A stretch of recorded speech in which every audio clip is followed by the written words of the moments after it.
What's up, everybody? It's Soren Baker. Amir Rahimi. And today on The Great Debaters, we got a little Snoop Dogg Doggy Style debate for y'all. You ready?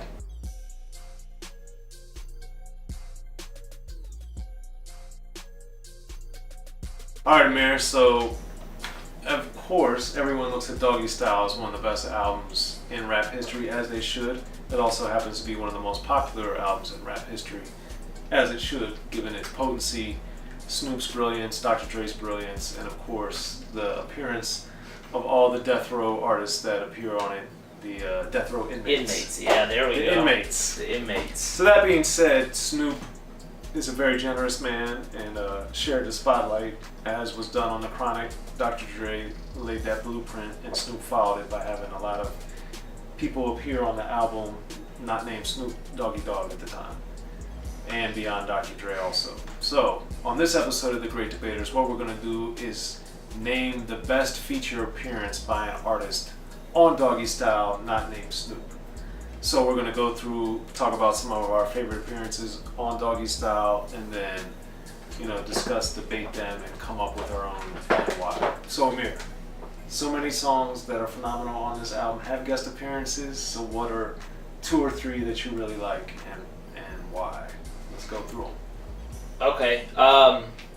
The one that probably, there's a few obviously that are great. I thought it was interesting, to say the least, that Lil Lady Rage had an opening verse on the album.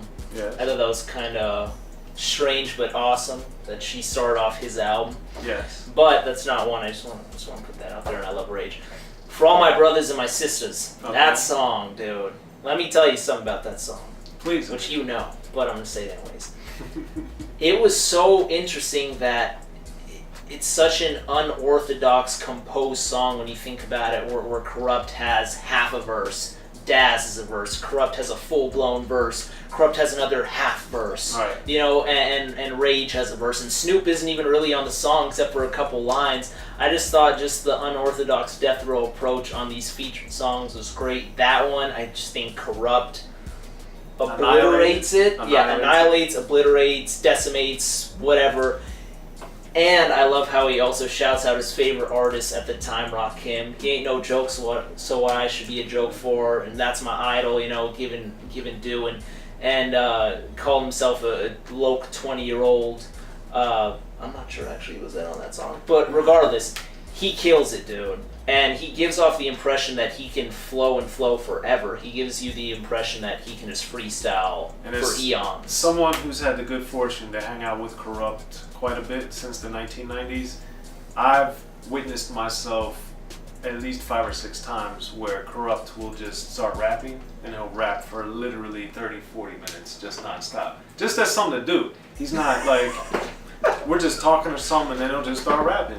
And this has happened to me many times over the years with Corrupt, and it's just every single time it's amazing to see it happen.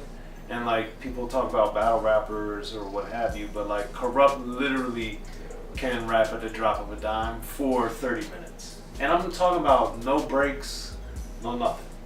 But anyway, quick sidebar. We need an instrumental. If you record it, we need an instrumental. We need to make a song out of it. I have him rapping over beats I was trying to sell him at the time. I have it all on tape. Oh my god, it's amazing. All right, so that's that song. What's another one? Okay, and the second one that I would pick that I just loving the features on it is Ain't No Fun. Okay. And that is actually my favorite featured verse from Nate Dogg. Oh. It's iconic. That's a song that I can actually play, and all my friends know it too. Okay. And that I thought was also special because I usually am playing the hip hop that no one knows.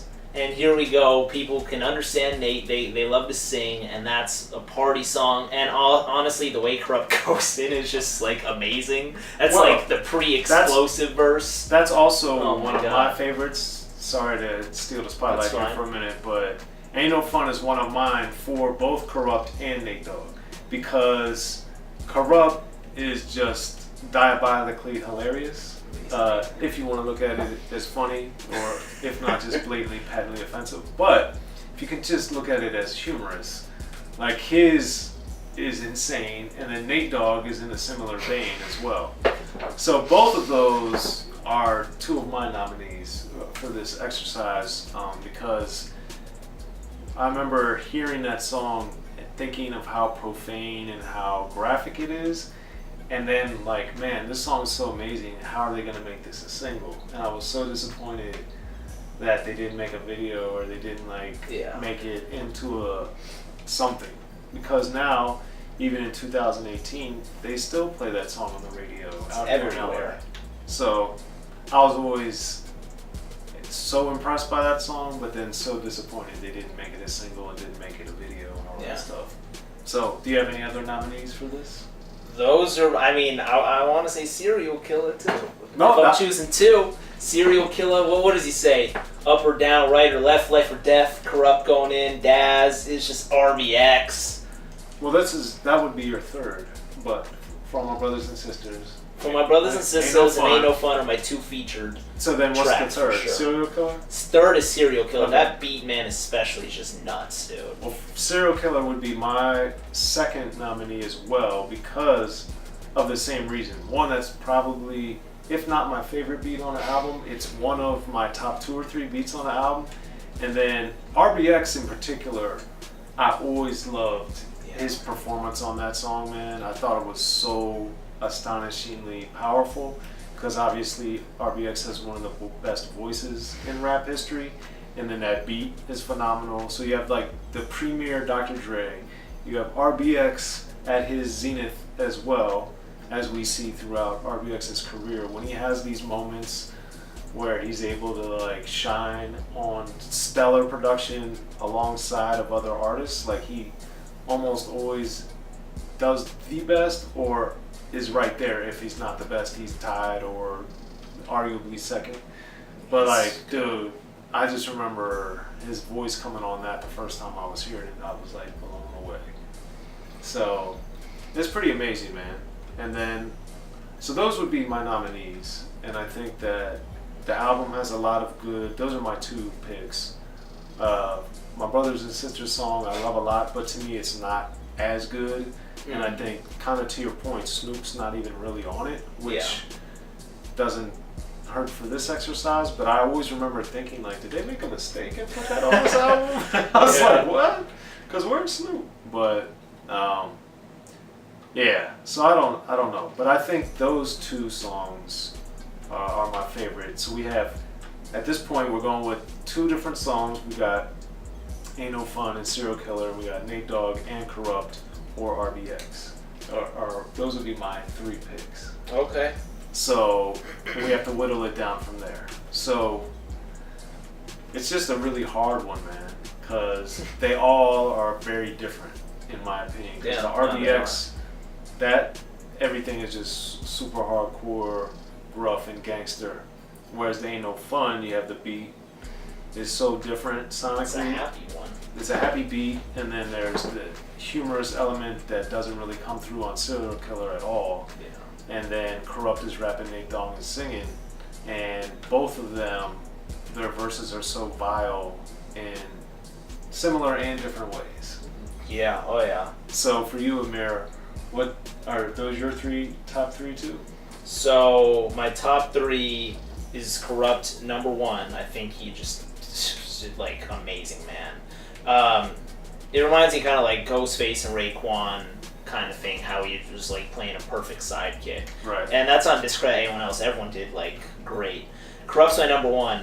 The Nate Dogg verse is my favorite verse, but Corrupt is my favorite feature. So explain that. I explain it this way. So Corrupt dazzled me the most throughout the album, aside from Mr. Snoop. But Nate Dogg, in my opinion, his guest feature, that one verse, was my favorite featured verse. Okay, so Nate Dogg is the answer. Yeah, I guess. Okay.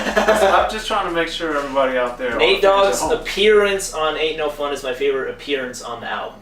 Okay, so that's Amir's. For me, I'm having a hard time picking between these 3.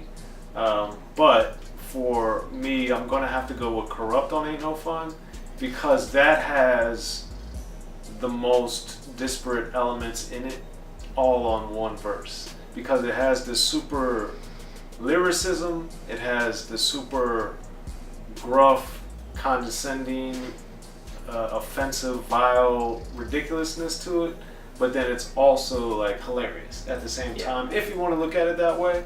And the lyricism is supreme, and he's got like so many different references and the way that it flows, and you know, it just works so well, as everyone knows, with the beat. So I just think Corrupt on there, man, Corrupt, man's phenomenal, as we know. So he can flow and flow and flow and flow and flow. But that's what Amir and I think. What do you guys think is the best guest appearance on Doggystyle? Please make sure to subscribe, like, and share, and then hit us up in the comment section. As you guys know, myself and Amir, or Unique Access as the brand, will definitely hit you back and let you know what's going on. So I'm Soren Baker here on The Great Debaters, y'all. Amir Rahimi. Make sure to like, subscribe, and share, and hit us up. Appreciate y'all.